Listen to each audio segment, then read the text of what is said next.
Hey, what's going on, everyone? Joe Menza here, and we're doing another, hopefully very simple, very easy beginner watercolor. Now, I have the 25% cotton Fabriano paper here, 11 by 15, and I'm using the Ron Ranson goat hair brush, and I've put some of this gouache on as sort of a coating, almost like a gesso for watercolor, something I started doing, and I find that it helps with certain look of the piece. It kind of coats the paper. You can do it with other colors. You can use like a light raw sienna, but this works good for certain scenes. And you see when you add, like, this is an ultramarine or an indigo, kind of a blue. See how it softens it, it lightens it. Now you can forego using that. You can let it dry and it will have a different effect. So there's multiple different ways you can go with it. But here I am just taking some blue. You can use ultramarine, French ultramarine, any of those type of colors, and just blend that into the wet, fresh white that you have on the paper. And you can take your time, then you can blend this in, and it will keep the paint on top, which is what I like about it. If you've struggled with watercolor and you've given it up in the past, try doing it this way. Try putting this coating of either a China white or Chinese white or a white gouache coating over the paper, and then go ahead and start doing your painting. So now I'm blending this in, and these paints that I'm using, these are Daniel Smith paints, most of them. And you can see I can continue blending this, and now I'm going to go into some red here.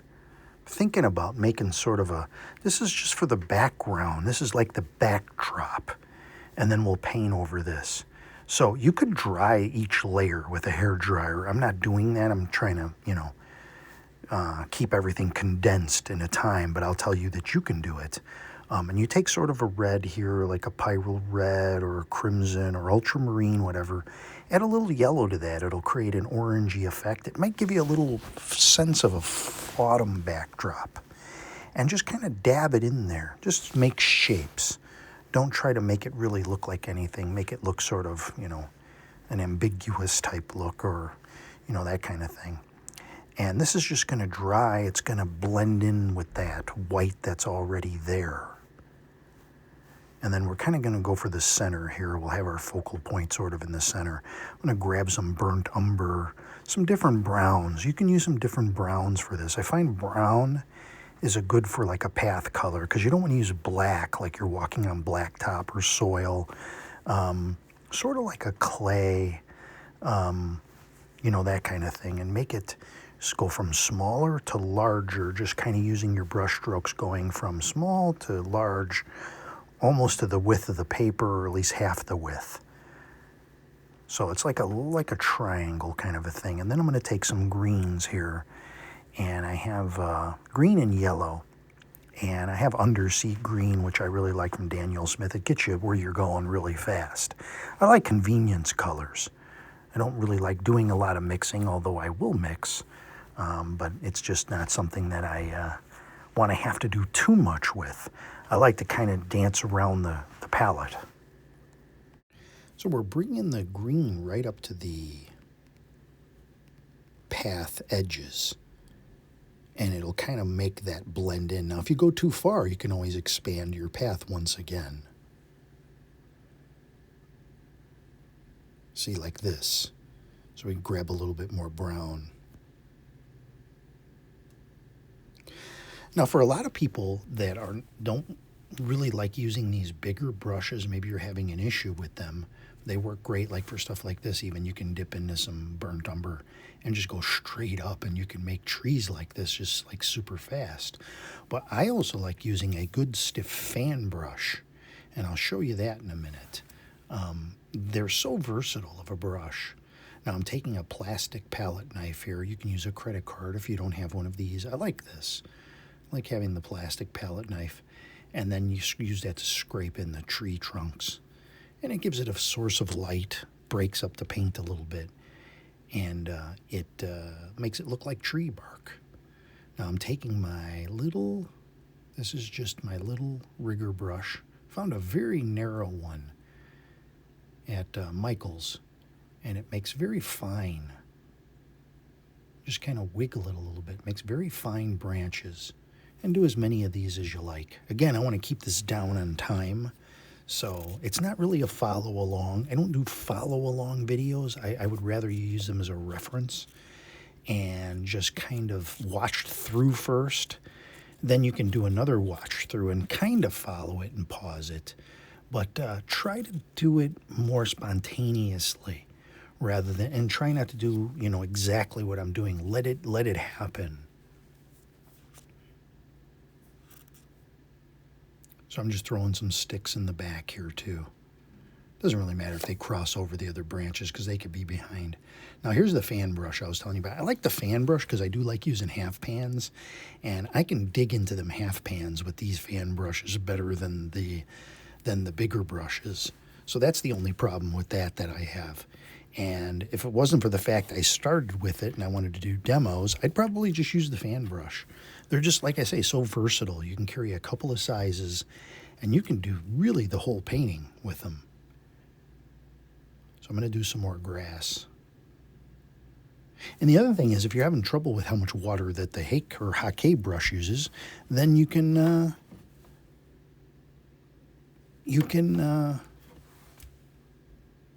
use these, and they don't hold as much water, and it'll be probably more like you're used to. Or if you're used to using a round brush, use that. This is just to give you some ideas on a fast and loose, spontaneous watercolor painting. Don't even try to go back and fix things.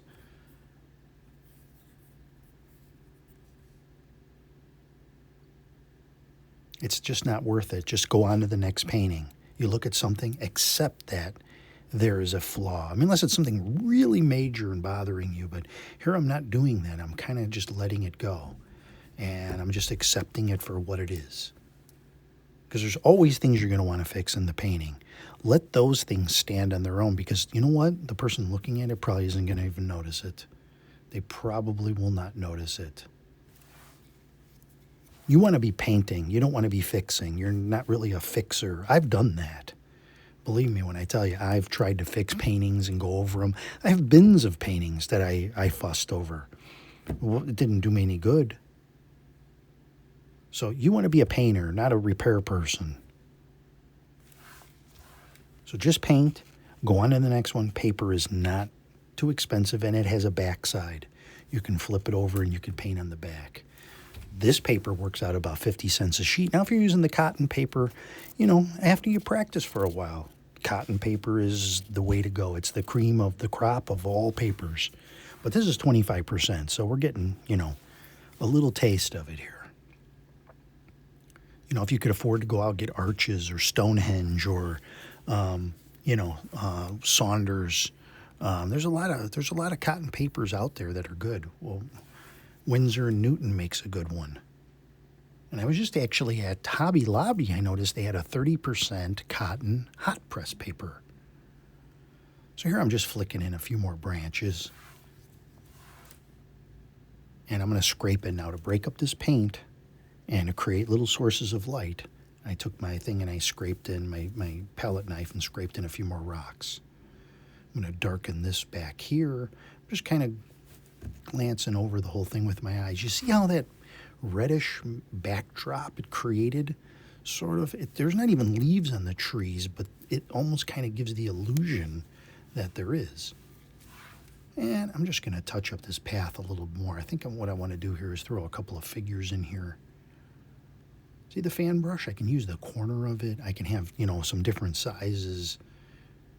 And then I'll come in with my little rigger brush and it should have been dried a little bit more. It's getting a little fuzzy on the edges.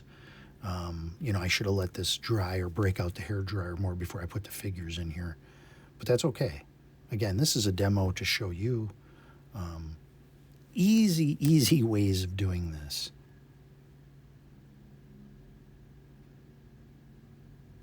And we'll put another figure in there. Two people may go out for a walk, and we'll flick a couple of birds in there. There's the finished product. I hope you enjoyed this, and I'll see you next time.